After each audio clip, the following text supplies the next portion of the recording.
Hello and welcome to Town Talk.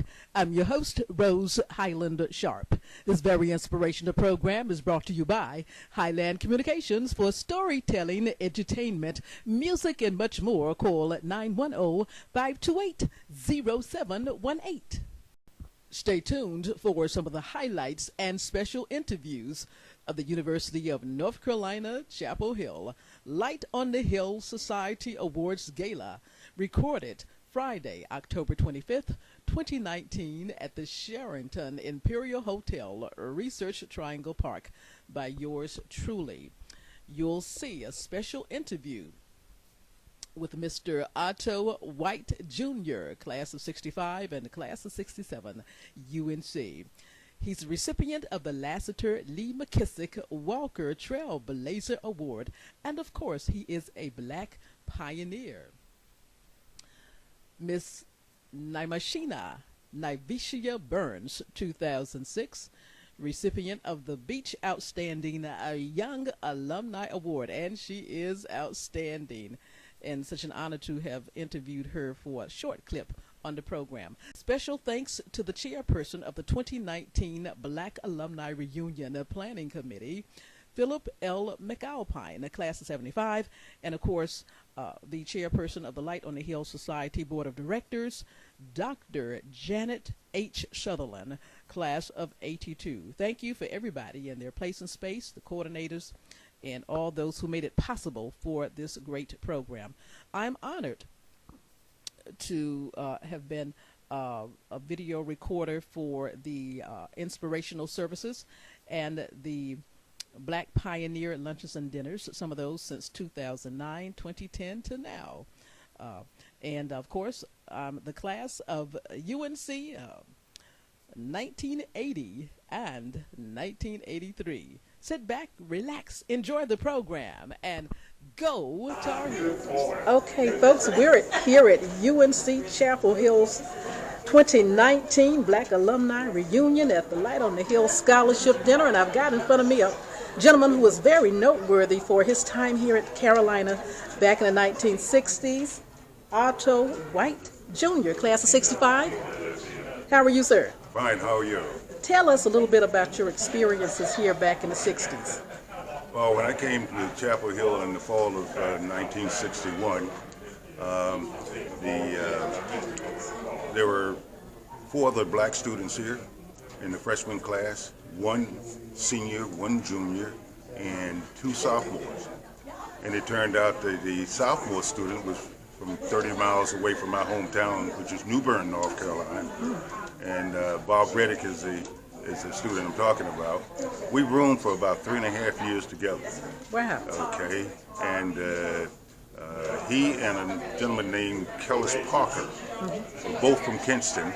And if you've ever heard Jane Brown say, "Hit it, Maceo," yes, Maceo is Kellis' brother. Wow. Okay, so these are young.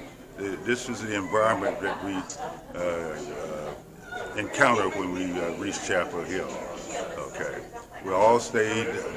At least the 3 freshmen that I roomed with stayed at Cobb Hall, which is now I think a co-ed hall now. But our concern was to make sure we didn't let the folks down back home down. Okay, I came from a segregated high school, J.T. Barber in New Bern, North Carolina, and my mom was a beautician. My dad was a furniture store delivery man. We had to deal with the situation as it was. Okay, I had no classes with other African Americans, no black professors, advisors, or counselors, no mentors. It turns out that the black students had to be their own support group. But we did find that the town folks in Chapel Hill and the black workers on Carolina campus was very concerned about our welfare, and they had pride in the fact that we had accomplished entry requirements for Carolina, and was very supportive throughout. In fact, my wife of 52 years is from Chapel Hill, so I gained a lot from the University of North Carolina in Chapel Hill. Yes, you did. Okay, and you know I wouldn't do anything to change that. That's right. What I'm finding now is that there's a sufficient enough students, faculty, and staff at the university that there's a critical mass available to do things like improve the relationship with African Americans at the Carolina campus. I used to envy my black colleagues who went to HBCUs because indeed. it seemed like they had obtained the true college experience.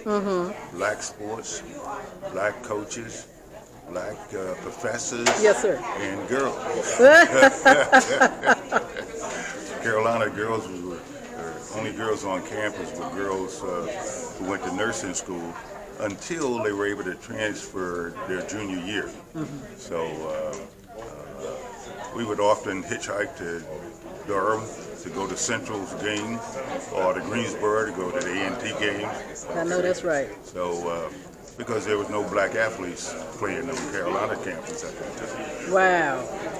Now, the town of Chapel Hill was going through the civil rights protest. The movie theaters, the black students could go, but not the town folks. Okay, and so I was involved in the protest. I had a sister my sophomore year who was a freshman at Central, and whenever there were demonstrations in Durham, she would call my dorm and let us know what was happening. And we would go to Durham and would be arrested in Durham with the sitting demonstration. Yes, sir. We demonstrated in Chapel Hill one night when there was a Wake Forest Carolina basketball game, and we blocked the traffic on Columbia and Franklin Street, and we were arrested. And instead of being taken to the jail, which in Chapel Hill was only 1 block away from the point that we were arrested, we were taken to Hillsborough, the county seat, and were served the next morning cold grilled cheese sandwiches from one of the places that we were picking against. May I ask you, weren't you a little bit unnerved or intimidated or afraid when you got locked up, jailed as a young man? Well, I had been arrested several times in Durham, and when we were arrested in Durham, we were processed right away. The biggest thing you had to do is figure out how you're going to get back to Chapel Hill, okay, or find your transportation back, okay. But when they locked us up in Hillsborough, we spent the night. We were arranged the next morning, okay, and that was shocking. I can only imagine. There was a lot of people in space designed for 2 people. Yes. And we took turns sleeping and standing up. Sleeping? One was sleeping, one was stand up. Well, I mean, it was to stay awake. 15 to 20 people per cell. Right, so you couldn't. There's no place to sleep anyway. May I ask you, was the NAACP instrumental in helping you all, or some other group? Oh yes, the fine was paid by. I pleaded at the trial, Nola Contandre, called on the mercy of the court. Okay, and by pleading Nola Contandre, there was a fine of I think about $65. Which the NAACP paid. Yes, sir. Wondered about that. I really appreciate your time. I wanted to mention my brother was at St. Augustine, 64 to 68. He was a class of 68. And he remembered during that time that the youth from Chapel Hill would come over to Raleigh, or the kids from Raleigh at Shaw as well and whatnot would come over, and goes from NCCU. And so do you remember those days when the HBCUs would connect with the youth at UNC? Primarily remember the fact that in Durham, Central and Central students would participate. Yes, sir. And that's why my sister would give us a phone call and say, that's right. This is where we're going to be protesting today. So sometimes we would protest and we would protest for a period of time and there would be no arrest. Okay? But other times there would be arrests. Absolutely. Now I got to see personally people like Dr. Martin Luther King. Yes. Other civil rights leaders, Dr. Abernathy. Yes, sir. Okay, Wow. We'll go to Durham, go to meet at churches and have sort of prep talks for where we're going next in terms of the Yes, sir. activity. Okay. Did you ever see the Reverend Jesse Jackson? Because he was young. He was young then. Not in person, right. He might have been at A&T at the time I was. My sister was at Bennett in 62, 63, 63, Okay. during those years, and she remembered seeing him and whatnot. So all my father said I was a little girl. So my brother and sister were a little bit older than I am. So I remember my dad said, if you're gonna get locked, he said, try not to get locked up. Don't call. But I remember they were doing some peaceful demonstrations and whatnot. My brother at St. Aug and my sister at Bennett and whatnot. And I didn't understand it all as a little girl. I really didn't. But even my time here in the mid to late 70s, early 80s, some things still were not right. That was my time. Still, and I remember we had a sit-in. Instead of standing, we had a sit-in, okay, with the Black student movement and whatnot. A little bit that we did. But I want to thank you so much. And you have your master's degree in public health? Public health, right. Yeah, I worked for the U.S. Atomic Energy Commission. Yeah. Did research with the exposure of radioactive gases on uranium miners, and worked at the Department of Labor. At OSHA, I was regional industrial hygienist for Region 2, New Jersey, New York, New Jersey, Puerto Rico, and the Virgin Islands. And I spent the last 29 years as a scientist at Brookhaven National Laboratory out on Long Island. Oh, fantastic career. I imagine that you were one of the first of African-American men or women to do some things in your career in certain industry and whatnot. Yes, the award I'm receiving is supposed to be the Trailblazers Award. That's right. And often found myself being the only African-American, either at a meeting, a conference, giving a paper, or on the staff. So throughout my career, there was trailblazing activities. The trailblazing, and we do appreciate you. Closing words to the young people who are concerned in the movement that Black Lives Matter. Do you have any comments about it? Because there are a lot of people who much younger than you and I. Retired. I retired in 2003. Right. From the Brookhaven National Laboratory. And like I say, my wife is from Chapel Hill, so she wanted to come home when I retired. Good. And we've been in Chapel Hill for quite a while.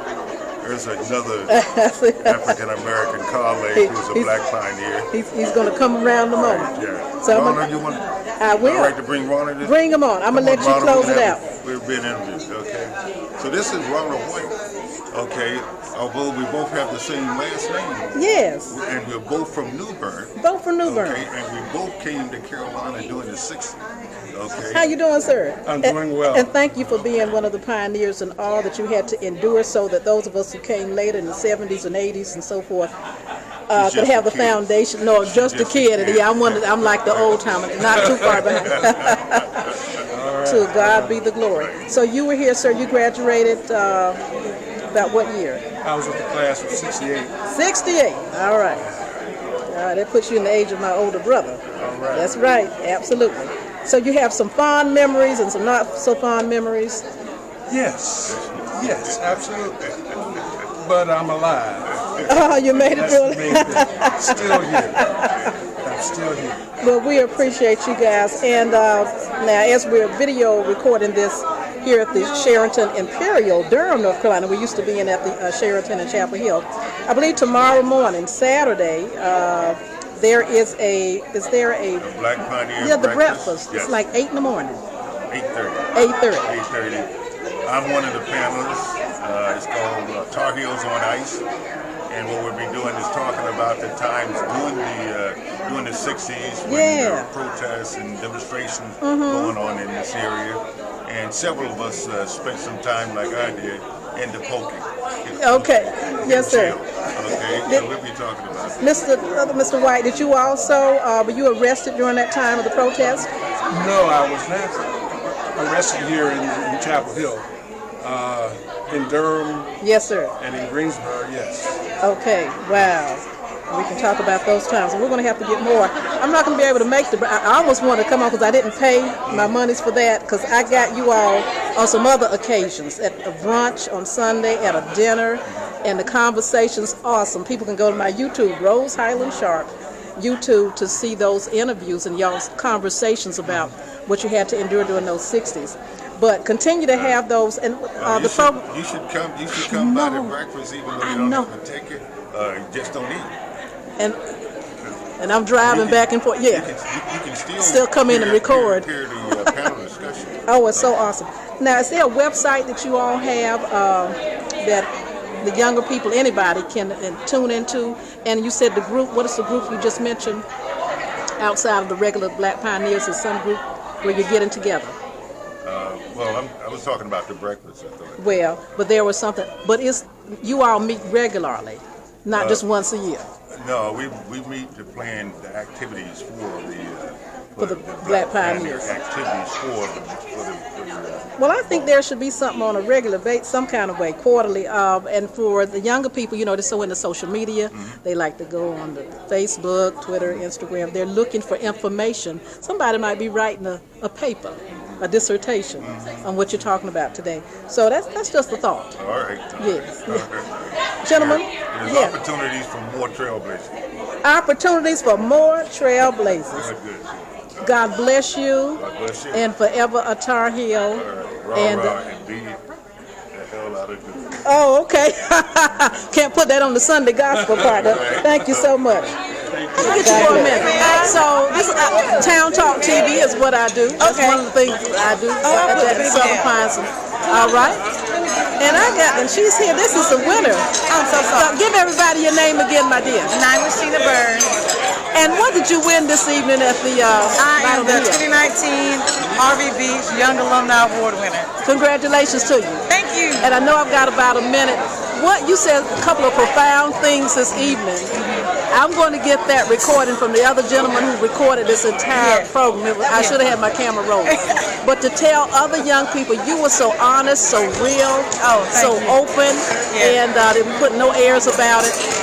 You mentioned the Marys and the other Mary and the other Mary. And if speaking to young people today, they might want to come to Carolina, maybe they want to go to college, period. What would you tell them today? The number one thing I would tell them, something that I completely missed when I was up there. 1, pray without ceasing. 2, don't ever get tired of doing the right thing, because it has served me well. And number 3, Michelle Obama once said that she knows that she's louder than the average person, but she knows that doesn't have anything to do with the color of her skin, but only has to do with the confidence in her own intelligence. So be confident in yourself and don't let anybody take that away from you. That's what I got. Thank you so much, my dear. Thank you. God bless.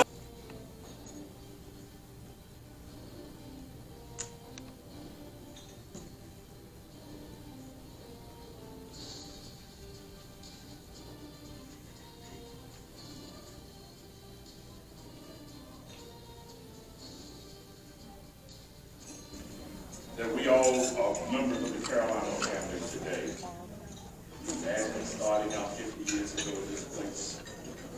And it wasn't one or two of us. That's strength, folks. Oh, I'm sorry, family.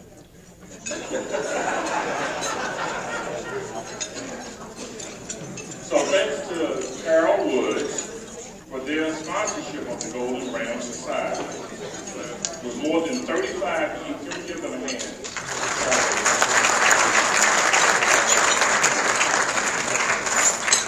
With more than 35 years of making a difference in the lives of residents in the surrounding community, Carol Woods has set the standard for excellence in the field of aging. And as I had the pleasure of sitting down, I'm trying to talk my way up to the waiting list. It says 4 to 5 year waiting list. So none of y'all can get ahead of me. I am pleased to officially present members from the class of 69 with a special token to certify membership as a Golden Ram. At this time, I would like to ask Dr. Joanne Peebles-Wilson to please come forward to accept our gratitude.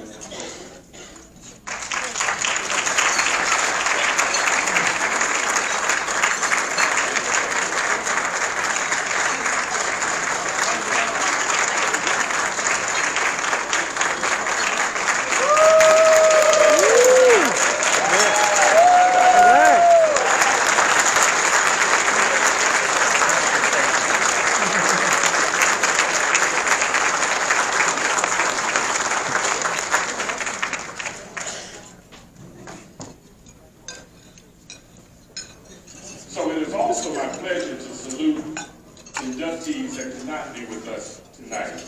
They are Judge Eric Lee Clay, Dr. Preston Eugene Dobbins, Preston, you're when I first got you, Dr. Linus Willard Hall, Dr. Mary Jackson Jeffries, Dr. George Lawson Wiggins, Dr. Adoya Yahavi Olakundu. Boy, did I feel that one. Hang it on my head and not my heart. Dr. William Lawrence Pollard, Dr. Robert B. Reddick, Dr. Adolph Leonard Reed Jr., Dr. Isaac Alfonso Robinson, Mr. William Thomas Small Jr., Mr. Herbert Holden Thomas, Ms. Laverla Pearl Vaughn, and Dr. Velma Gibson Watts. Please give all of them.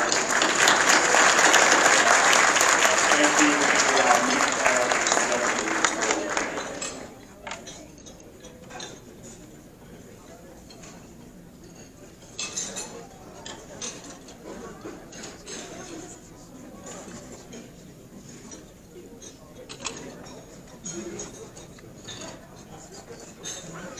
Please join me in celebrating the new inductees into the Golden Rand Society. Let's salute them with a round of applause.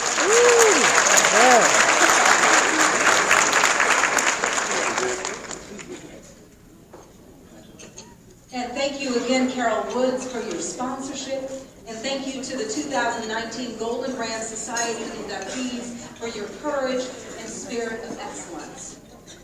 Congratulations again to our 2009 Golden Rand Society inductees. Please turn your attention to the first of our 2019 Light on the Hill Society Awards. Alumni is a trailblazer for me because along with the other handful of African American students who were at Carolina when I arrived there, together they showed incoming students like me that it was possible to fit in the university well enough to survive and maintain oneself physically and mentally and perform on an equal basis with humans class. On the line, his success at Chapel Hill by participating in the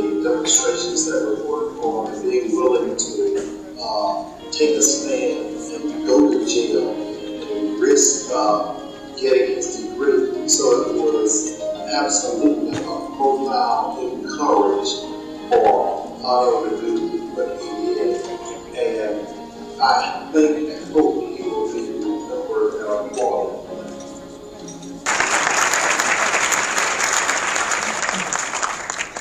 The James Lassiter, J. Kenneth Lee, and Floyd McKissick Sr. Trailblazer Award recognizes a Black alumnus who paved the way for African Americans during the first 20 years of integration at Carolina. The recipient of this award will be an alumnus from the class between 1952 and 1972. The award was renamed in 2017 in honor of James Lassiter, J. Kenneth Lee, Floyd McKissick Sr., and James R. Walker, Carolina's earliest African American students who were trailblazers in the desegregation of the university. The 2019 Lassiter Lee McKissick Walker Trailblazer Award recipient is Otto White.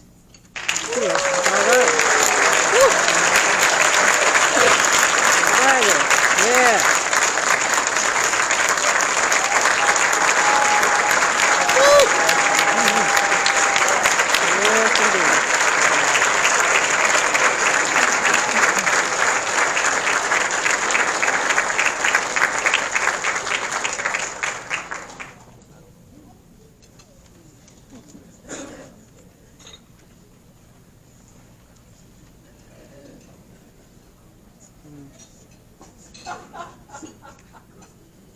It's there in 2 minutes. So start your clocks. In the fall of 1961, a thin, skinny black boy, whose mom was a beautician and dad was a furniture store delivery man, joined four other black boys as freshmen at UNC-Chapel Hill. He came to UNC from segregated J.T. Barber High School in New Bern, North Carolina, on a merit scholarship. Equipped with an attitude of just as good as or better, or determination not to let the folks back home down, he earned a degree in BS degree in chemistry and a master's of science in public health. The early 60s was a time when Chapel Hill and the South were still segregated and undergoing civil rights protests.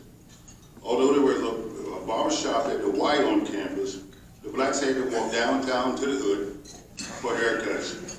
There was a lot of pride for the black UNC students, from the black workers on campus and the black Chapel Hill community. Despite all obstacles, my time in Chapel Hill was extremely rewarding, in that I met my beautiful wife of 52 years, Gladys Lucille White. Yes, the lady has two first names, and I'm with both of them today. As we celebrate the achievement of new and old Tar Heels tonight, let us never forget the past, because there are still opportunities to be trailblazers. I'd like to thank the Black Pioneers for nominating me for this award. And I'd like to thank all my friends and family who came to support me. Thank you.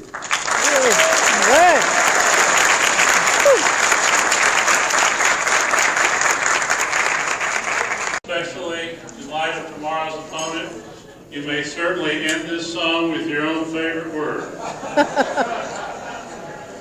See you all at the bell tower tomorrow. Hark the sound of Tar Heel voices ringing clear and true, singing Carolina's praises, shouting NCU, NCU. Hail to the brightest star of all, clear its radiant shine.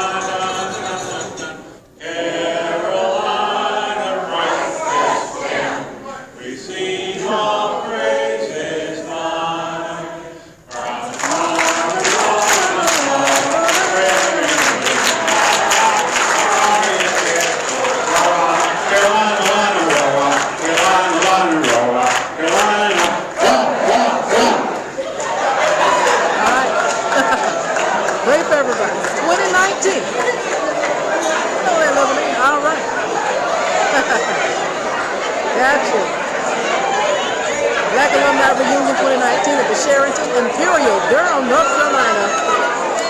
And more to come.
Thank you so much for tuning in to Town Talk.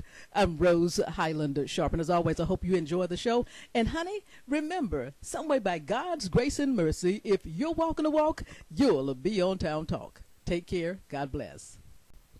Town Talk airs daily at 11 a.m.